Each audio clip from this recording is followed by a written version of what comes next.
Semester 3-তে যাদের history minor রয়েছে তাদের জন্য এই বছরে অত্যন্ত গুরুত্বপূর্ণ একটি প্রশ্ন হচ্ছে identify the distinctive characteristics of the ইকতা সিস্টেম, অর্থাৎ ইকতা ব্যবস্থার যে বৈশিষ্ট্যগুলো, স্বতন্ত্র বৈশিষ্ট্যগুলো, সেগুলো সম্পর্কে আলোচনা করা। এটা হচ্ছে তার উত্তর। তোমরা উত্তরটা চাইলে খাতার মধ্যে নোট ডাউনও করে নিতে পারো বা স্ক্রিনশটও নিয়ে নিতে পারো, যেটা তোমাদের পক্ষে সুবিধা হয় সেটা তোমরা করতে পারো। আনসারটা যথেষ্ট গুছিয়ে সাজানো রয়েছে, এখানে পুরো আনসারটাই তোমরা দেখে নাও এবং খাতার মধ্যে নোট ডাউন করে লিখে নাও। পরীক্ষা যেহেতু খুব সামনে, তাই হাতে বেশি সময় নেই।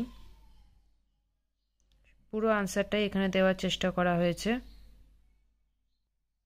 আনসারটা যথেষ্ট উন্নত মানের এবং অনেকগুলো বই থেকে নিয়েই উত্তরটা তৈরি করা হয়েছে, তাই তোমাদের জন্য এই উত্তরটা খুবই উৎকৃষ্ট মানেরই হবে। তোমরা খাতার মধ্যে অবশ্যই নোট ডাউন করে নেবে।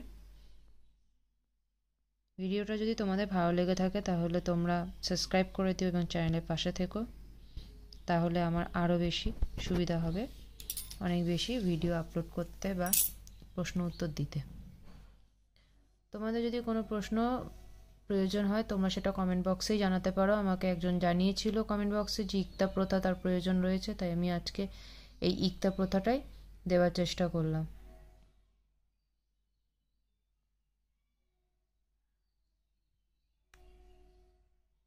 ভিডিওটি বন্ধুদের মধ্যে শেয়ার করে দিও এবং অবশ্যই সাবস্ক্রাইব করে দিও চ্যানেলটিকে। সবাইকে অনেক অনেক ধন্যবাদ।